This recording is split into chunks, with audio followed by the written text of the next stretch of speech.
like to call this meeting to order. Please rise and join me in the Pledge of Allegiance. I pledge allegiance to the flag of the United States of America, to the republic for which it stands, one nation, under God, indivisible, with liberty and justice for all. Please join me in a moment of silence.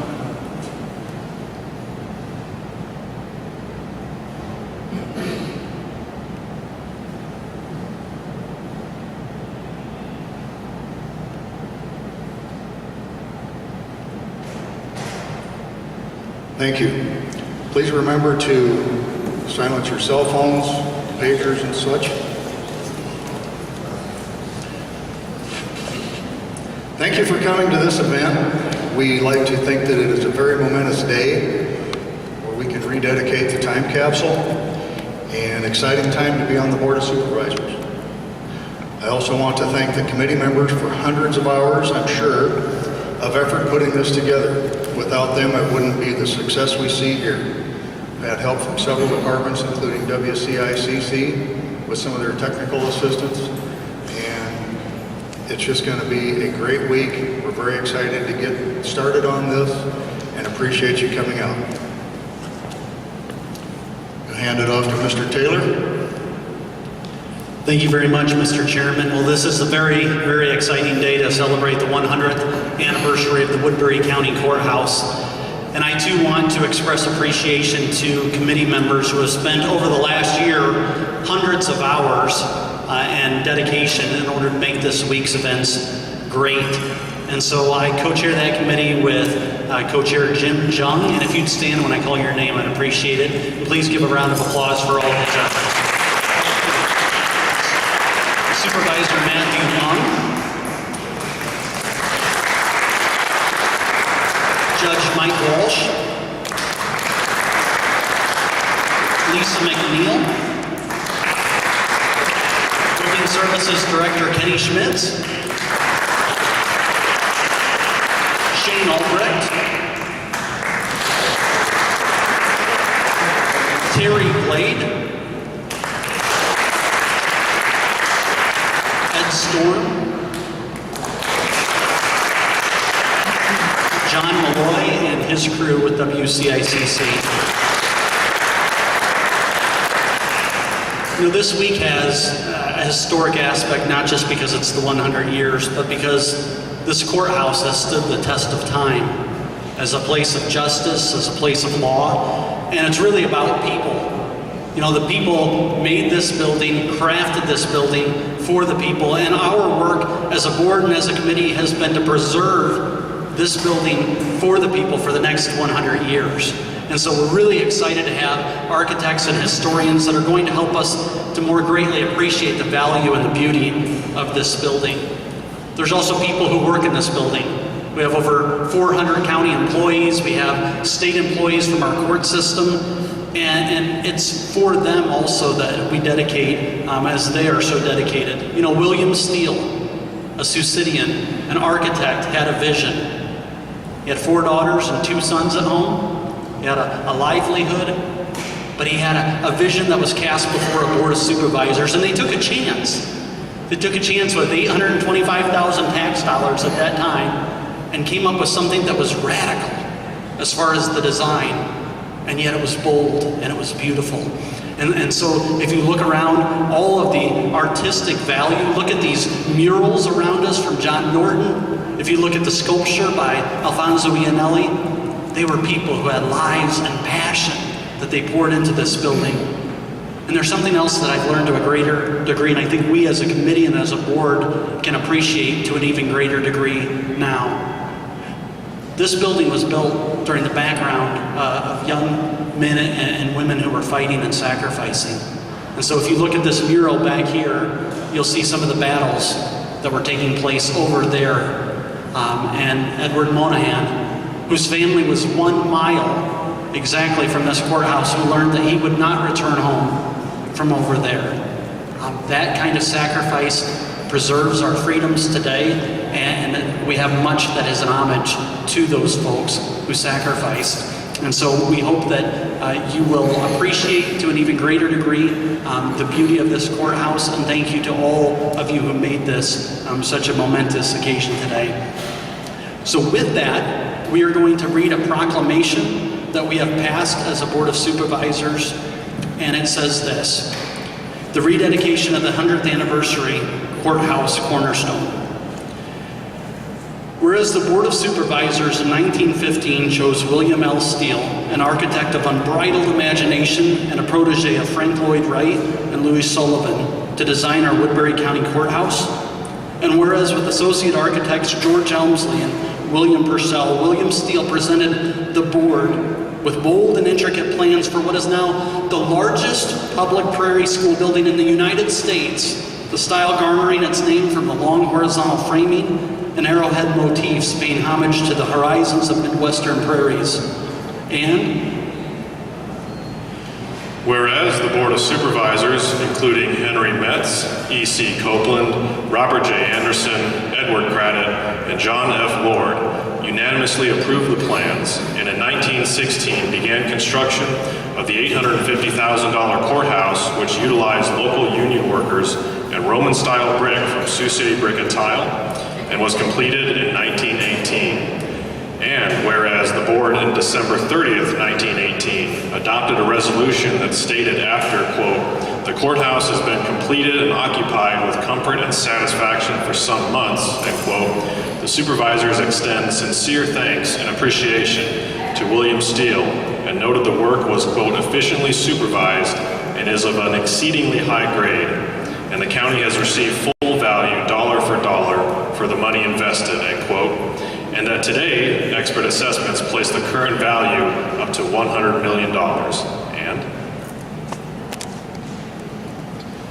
whereas sculptor Alfonso Iannelli created masterpieces to adorn the courthouse, including the mighty Spirit of the Law, the family unit upon which civil society is built, and a great eagle stretching westward towards the future of America. And whereas the murals of John W. Norton sit under the beauty of the rotunda's elaborate dome and represent the compassion of justice, the American work ethic, a community's dream of progress, and the exemplary sacrifice of men and women for the defense of liberty and the protection of freedom during World War I. And whereas the building, originally a subject of public controversy and skepticism, has been on the National Register of Historic Places since 1973, has been a National Historic Landmark since 1996, has been named one of 200 key buildings in the United States by Whitney School of Design in New York City, and today is recognized as a remarkable work of craftsmanship. And whereas the courthouse has, to this day, and we hope for many generations to come, provided essential services and countless noble endeavors for the public good, with restorative efforts pledged to preserve our past while recommitting our promise to future generations. And whereas the greatest value of the courthouse is commitment to excellence, service, justice, and civil society that the people who labor and serve here represent to Woodbury County. Now therefore be it resolved by the Board of Supervisors of Woodbury County, Iowa, the rededication of the time capsule we have withdrawn and will now replace within the cornerstone of this great courthouse, which reminds us to honor truths and traditions needed for the next 100 years. And thus pause for a moment of hallowed reflection with deep appreciation for those who came before us, who crafted such a building in a spirit of excellence for us to preserve for future generations. be it so resolved this day. I want to recognize also the work of our auditor, Pat Gill, who found the original resolution and who also sits on the committee and has helped us with much of the history. It's very much appreciated, and would like to recognize at this time our co-chair of the Centennial Committee, Jim Jung, for some remarks.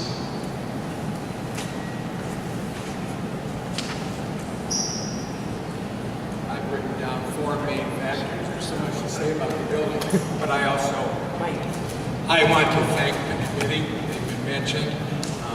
The news media has been great. I also want to thank the Windblades, GR Windblade and Company. They've been very important in giving information, pictures and so on, and supporting this greatly. The fact that the building is fully functional always amazes me. Sometime when you have a chance, sit on a bench and watch what goes on in this building. How many buildings are 100 years old still function like this? It's amazing. It's totally functional. The art and architecture of the building are the timeless. This will be mentioned in our week-long presentations. The building is for the people, it's for law, and it's to be used for the people, and it's certainly used by the people. It exudes strength that has propelled it through 100 years, and it'll go through another 100 years is our plan. The coming days will help show you even more about this building. I still am learning about the building, and I certainly want to welcome you all and thank you. And if I forget, we've got a bunch of lawyers and judges here. Happy Law Day.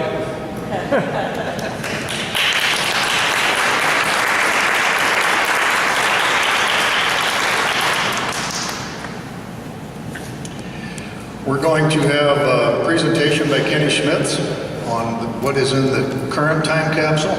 Kenny?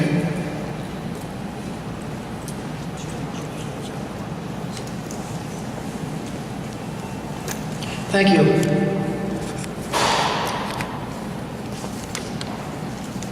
So, when the committee first started talking about what would we place in a 2018 time capsule, there was a lot of discussion on what would actually go in there.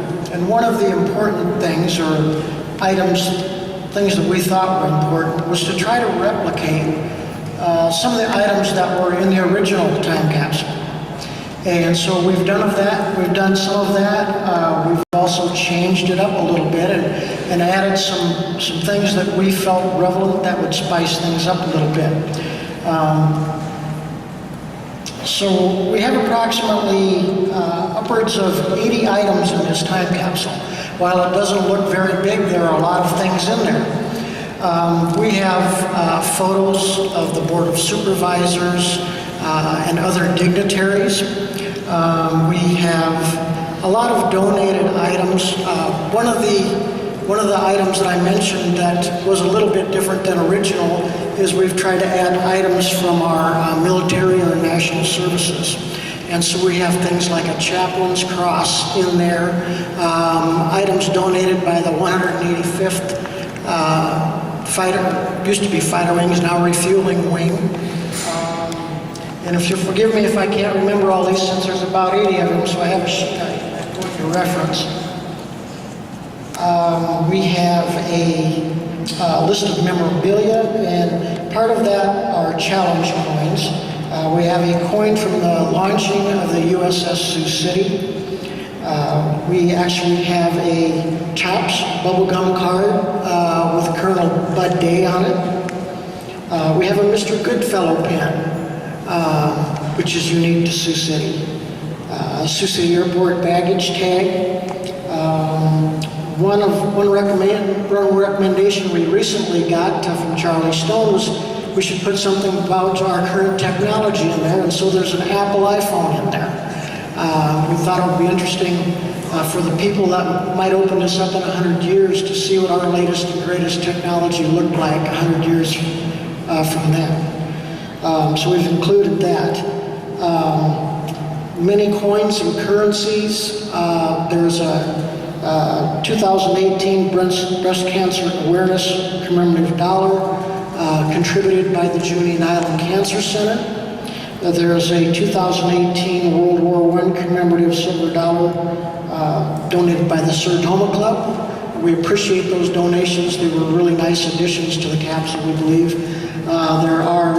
There's a 2018 proof coin set from the U.S. Mint, several other coins and items of such, and several letters.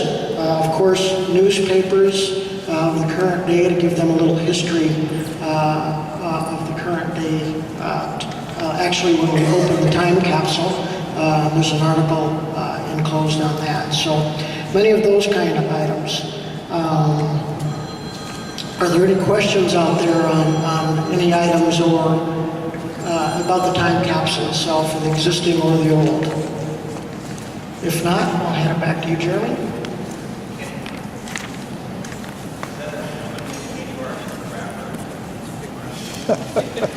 The question is it a twin Bing candy bar or just a wrapper? Very good question. I'm glad you brought it up. So those are the fun items, and spicy items where we spice the time capsule up. We took some business items from our founding businesses in Sioux City. So you'll see a Jolly Time popcorn bag. You'll see a twin Bing little coin purse from Palmer Candy Company, and a little pin from Sue Bee Honey. Thank you very much, Kenny. You did a wonderful job on this, along with the rest of the Centennial Committee. At this time, we would invite you to join us outside at the Cornerstone, where we will rededicate this time capsule for future generations to be opened up in 2118. Thank you.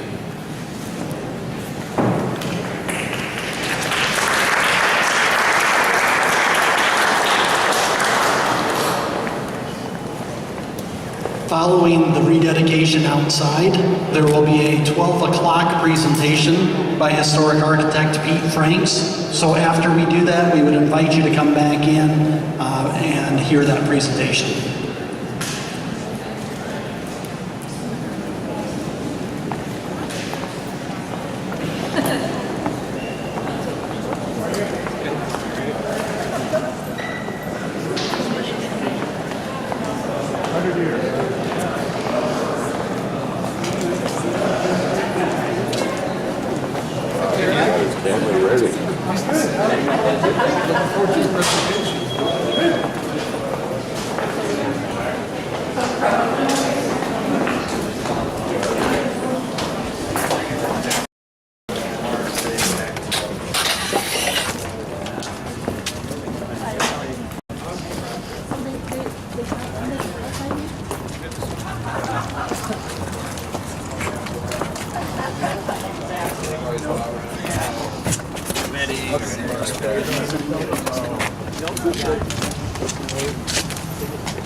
This came out really easy last time.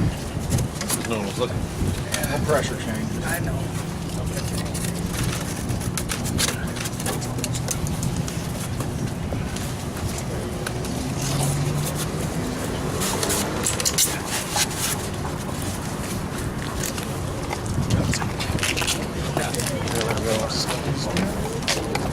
Read that again. Jeremy's got it. Now therefore be it resolved by the Board of Supervisors of Woodbury County, Iowa, the rededication of the time capsule we have withdrawn and now replaced within the cornerstone of this great courthouse, which reminds us to honor truths and traditions needed for the next 100 years, and thus pause for a moment of hallowed reflection with a deep appreciation for those who have come before us and who crafted such a building in a spirit of excellence for us to preserve for future generations. Would now ask for Supervisor John Taylor to place it back inside.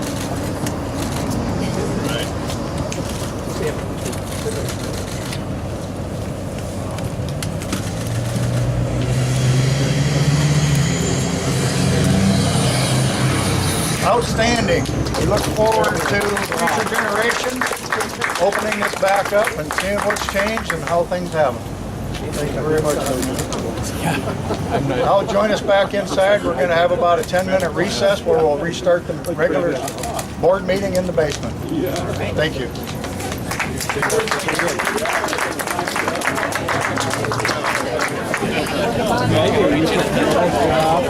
woodworking. That's how we start. As soon as we go back inside,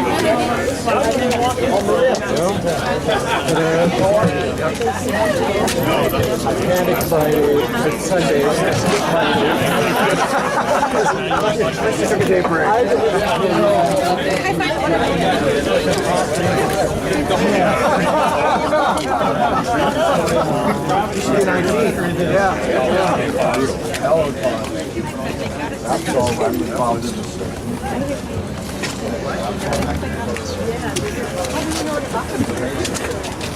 Because of Pat Gill, our auditor, found where it had been consistent it wasn't. When they first had a resolution, described the contents. And then Sorry, you John. see the original sides. It's gotta go in and out. Because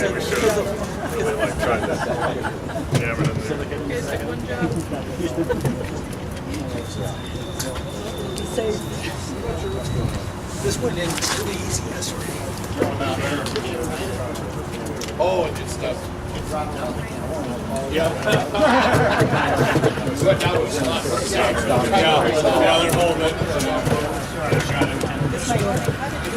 It's in there now, Kenny. is it for security so it breaks in or is it just a little? So it was put here so the moisture couldn't get too moisture. It's in there. That was frustrating. I got those inside in that bucket we're gonna need. I got the shims to hold this right inside the door up where the pieces were put yesterday. No, it's gotta go up. You just stay with it. I get that one.